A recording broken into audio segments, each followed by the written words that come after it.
guys, still here. Today I'm going to show you the card I made for my father for his birthday using the Art Impressions His and Hers Flying High stamp set. And this is one that you can also pick up at Michael's as well as through the Art Impressions website. Now I have sped this up, so we're going to go pretty quick. So if you miss something, I'll catch up with it through slower areas. So I'm going to stamp up the main image using my mini MISTI and a jet black Archival ink pad. Now I do end up having to stamp this twice. This is going on the Strathmore 140-pound cold press watercolor paper, and this paper does have quite a texture to it, and that's why I had to stamp it twice. But that's not unusual with watercolor paper. So today we're stamping with the Distress inks, the regular ones, and I have my favorite Art Impressions watercolor palette out. I use this for a lot of things, but it's a great surface to work with. Now I'm going to do the background first, and I was going to use this stamp because my father used to be a pilot. But when I saw Christina Werner do a background with browns, I was inspired by that. So I am using her color palette of Vintage Photo and I believe it's Ground Espresso. So I first wet the whole background with a larger brush. I don't remember where I got it from. I think it's a Michael's Art Minds brush. Then I'm coming in with one of my Ranger brushes that I have. I believe this is a number 8 with the Vintage Photo, and just going all over into that wet water. And it's just clear water, as you can see. And I'm just pretty much letting the water do all of the work. And it just kind of spreads out, and it's going splotchy. As you can see, I'm going to fit it into that oval. And I'm just kind of letting it do its thing. So once it does what it needs to do, I let it dry. And then I'm going to come back in with some more Vintage Photo and come into the plane. And again, go over the areas that I want to have that Vintage Photo and wet them again. So once again, I'm just going to come all over and wet it some more with that. Let's see, now I'm using again the Vintage Photo, but now I'm using my number 4 silver brush, and this is from the Silver Brush Company, and it is the Black Velvet line. Now is when I'm coming in with the Ground Espresso. And this just darkens things up. Now, if I'd been thinking ahead, I wouldn't have put anything so dark behind the propeller, but I wasn't, because things would be lighter behind that propeller. But, oh well, it is what it is. So I'm just coming in, adding in some shadows, and again, I wasn't really thinking about where light was coming from, and once again, I wasn't really thinking ahead. I was just kind of in my own little world. So ignore my shadows, please.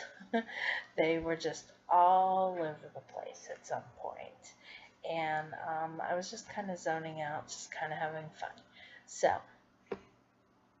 now I'm coming in with Tattered Rose, and I am, oh no, I'm not there yet. I'm cleaning up some of those edges, and I really only needed to clean up the faces and the stripes, but all you do is take some water and a towel and put it on the paper, and it's like an eraser. So now is when I'm coming in with the Tattered Rose for the faces. At one point I thought that one of the browns would work, and nope. So I wiped that up as soon as I saw it on the white palette. That's why I like that palette, and it's like $4. So I'm coming in with the base layer of the Tattered Rose for the faces, and then I'll let it dry. So it is a really great face color. And before I let it fully dry, I will come in with some shadows of vintage photo. And you'll see that here. And as always, I always say this, even with my markers, sometimes things look way wetter than they are. And you kind of see that here. Now, at some point you'll notice, and it was a while ago, that my background in the front there looks way darker. It's because I lost some footage. And it's just what happens. So now I'm going to come in with just some clear water and try to do a little bit more color lifting with the propeller area. I'll also later come in with a gel pen. I use my Signo, and I don't think I have the footage of that. That might be the final footage I show. Because this video ended up going really long, sorry about that, but I end up showing mostly just the painting. Okay, so here's where I come in with more vintage photo. I'm going to do her hair, and then I do the shadows. And so that dried. And I'm going to come in and add even more color to her hair.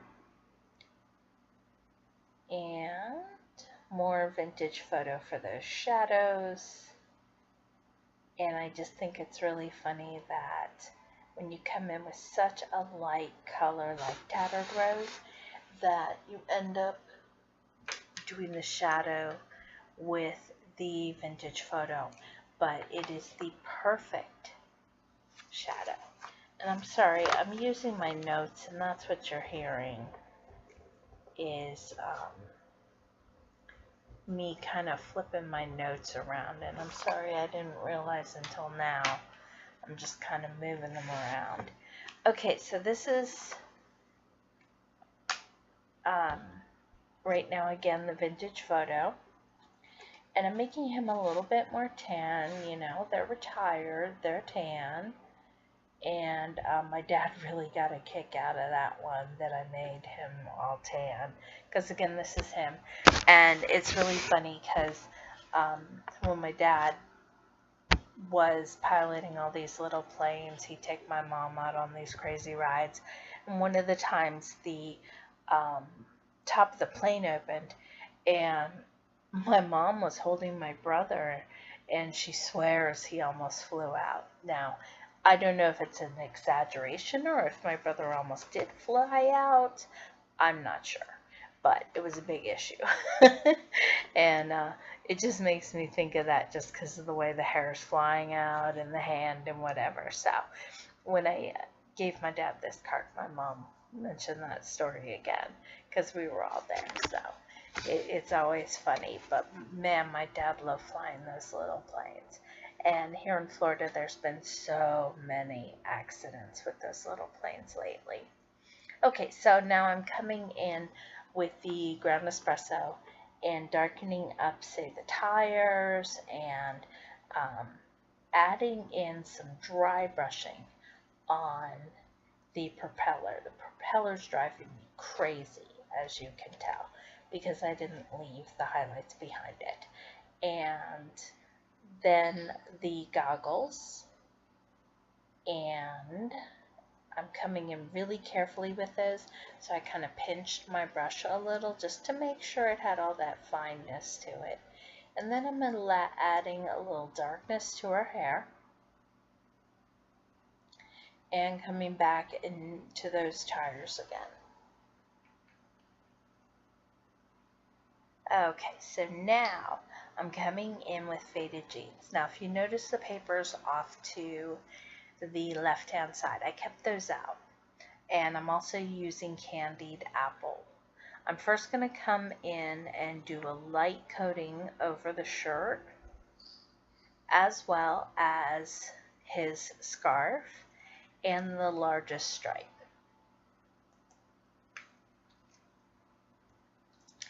And that noise is not me, that's my cat playing with the bottle top. Sorry about that. And so I'm adding a light coat, and I want it to mostly dry. But I matched the colors in that striped paper on the Tim Holtz Correspondence collection, because those are the papers, as you saw the card, that I added to this card. And so you can actually see up in the top there, if you're at all familiar with the paper, you can see where I ran the colors along the sides to match them. And I had tried 2 different blues, and the faded jeans matched up a lot better than the other blue I had tried. So I just come in with the light one, and then I come in to darken the shadows before it's dried. And that way, again, it kind of seeps into it. I'm not going for perfect shading. That's not the way these images are made. If you look at the packaging, they do a lot of the work for you. They show you where the shadows should be. I don't do that exact look all the time. This card, I went a little bit softer shadows than they have on the packaging, but not totally realistic. So I, came in with a little bit softer look. So what I do is I'll put down a little bit of the color, the dark color, and then I'll pull it out some after it dries a tiny bit. Now, unfortunately here, you'll see in a second, I put down the red on his shirt, and it was good at first, and then, as with watercolor, with any water, it will bleed if it's not dry. So the red bled into the blue, and I was a little bit mad about that, but it happened, and I didn't try to go back and touch it up. So for the white areas, her scarf and then the trim on the plane, I went in with weathered wood, and it matches the white area on the paper. And so I went in with weathered wood because I wanted some white pops other than what I was going to go in with the Signo, because this image with this card, I didn't leave any white spots. It's very heavy. So I kind of came back in other than just the Signo and added some in. So then I'm coming back in and doing the cap with Vintage Photo, and left a little highlight there. And then the tires, I'm coming back in with the Ground Espresso. So there is the darkness back on those tires again. I didn't want to introduce black at this point because everything was really brown. So I also added in red for her earrings, as well as red on her lips, because I had forgotten about that. So she needed those little features. Now here is where I came back in and filled in his shirt a little bit more and added in some of the detailing. And so this is where I'm going to wrap it up, because again, this is a really long video. So as with all of my videos, the supplies are going to be listed below as well as on my blog, and everything is listed there for you.